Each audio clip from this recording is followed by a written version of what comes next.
The museum, although it looks awesome from the outside, feels and looks outdated inside. And maybe we are just too nerdy, but this museum is really for kids and not for adults. And then if you have a child is curious child, then he will like it here too.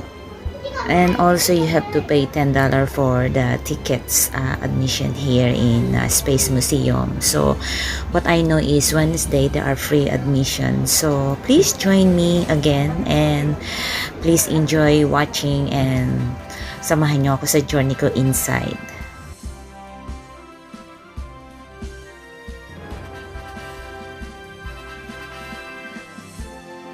With us on the greatest journey ever, travel through unimaginable time and space, passing turbulent stars toward Ross galaxies through gargantuan voids and walls of galaxies and the outer reaches of deep space, and eventually to the age of time itself in the very beginning of the universe. So let's start from where all great journeys begin, from home.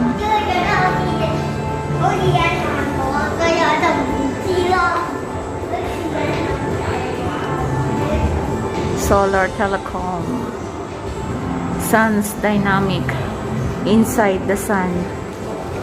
Inside the sun is about 4.6 billion years old.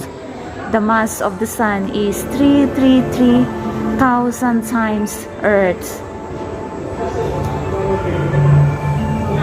Convected zone, photosphere, chromosphere, convected zone, radiant zone. So ito yung the sun is about 4.6 billion years old. Wow! Imagine, so beautiful, huh? Neptune, asteroid belt. Venus, ito yung buong Jupiter, old cloud. Saturn, Mars, Venus, Sun, Earth, Mercury, Uranus, Jupiter. Solar system revealed: Mercury, Venus, Earth, and Mars.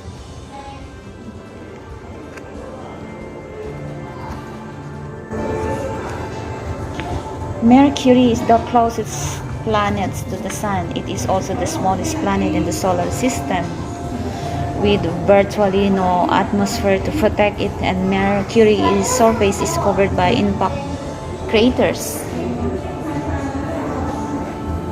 And this is second planet from the Sun. Venus is the brightest object in the sky beyond the Sun and the Moon. Venus has 3 cloud layers with sulfuric acid suspended in them. Fast high altitude winds cause the cloud to spin around the planet in around 4 days. But surface winds are slow. Venus looks very bright because of the clouds reflect most of the sunlight.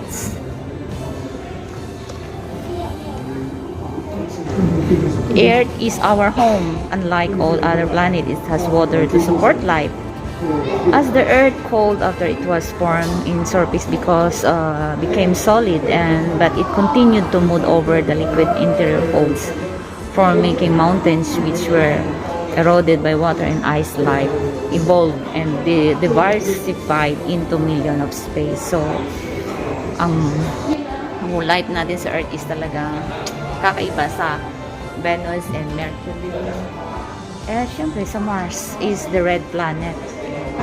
Pero ang pagkakaiba is Mars has mountain and valleys, water, ice, carbon dioxide frosts builds up around the poles. When the poles face away from the sun is winter and melts in summer.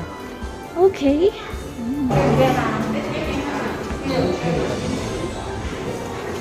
Neptune, Uranus, Saturn, Jupiter.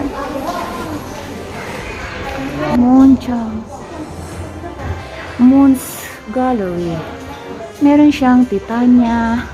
Titania yung small, yung maliit Orbiton, Oberon, Titan, Rhea, yung black is Avril, Thetis, Ariel, Triton, Callisto, Lapithos, Moon, new moons, Dion, Europa, and Ganymede.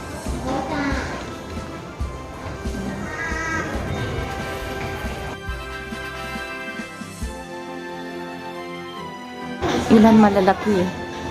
Itong Ganymede, 1. Malalaki siya, 1, 2, 3, 4, 5, 6, 7, 8. Tapos may maliliit siyang mga... Okay?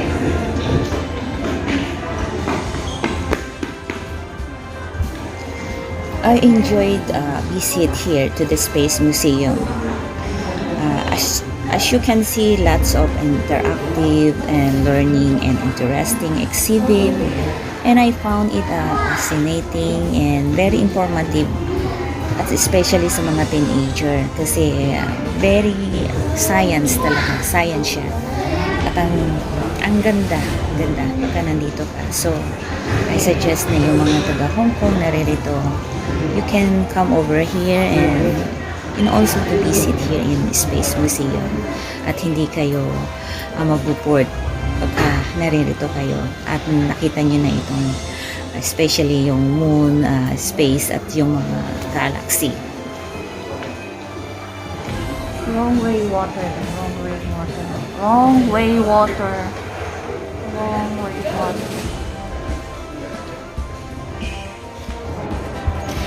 Sa ating part 1 ay nakita natin yung mga astronaut, yung mga rockets, magnetic, heavy fuel, spin, wind.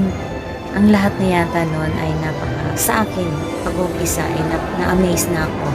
Pero ma-amaze kayo dito sa inyong mapapanood. So please, stay there and stay put.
Gravity, the strong and weak forces, and the universe expanded and cold. Gravity is separated from other.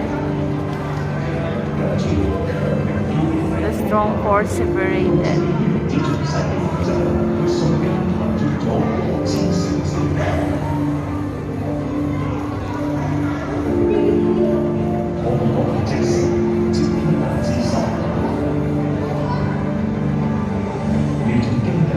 This amazing rule is called inflation in outer happen in the universe of change forever.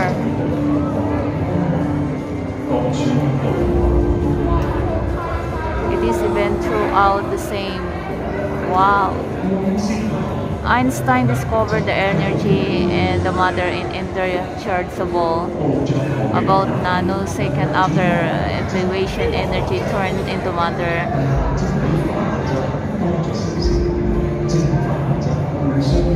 But there was a slight small proportion of matter was left over to become today's universe.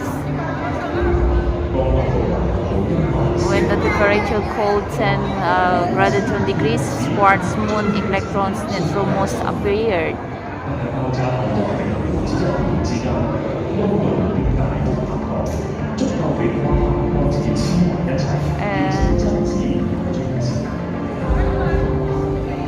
The familiar building blocks of the matter we know today, when the universe was just 10 seconds old, photons dominated the universe and interacted with particles. After a minute, some protons and neutrons associated to the form of nuclei in the nucleus, helium and lithium, were formed with primitive positivity charges collected negatively changed electrons to valence protons over 300,000 millions. 380 years after the Big Bang,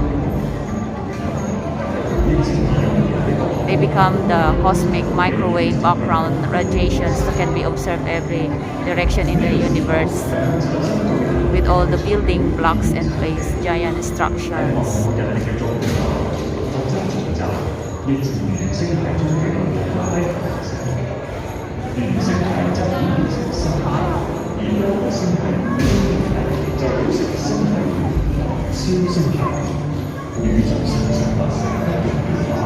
The universe is dynamic and constantly changing nuclear reactions in the stars. And giant star explodes subchromatic violently throwing materials out into space, where it floats in the void for billions of years.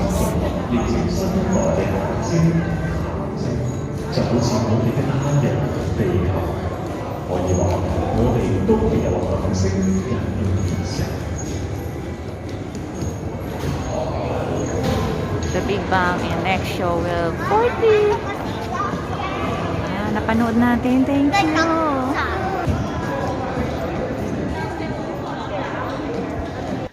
Thankful ako at na-appreciate ko talaga yung pag-visit ko dito sa Space Museum. Like sa part 1 natin, nakita natin yung mga astronaut na lumakbay ng mahabang panahon at bago pa sila nagtagumpay na makabalik dito sa ating Earth.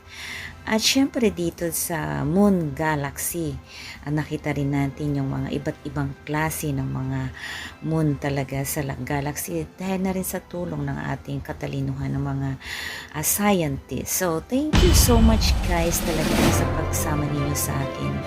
And please do subscribe my channel and don't forget to hit my notification bell at share na rin at thank you so much.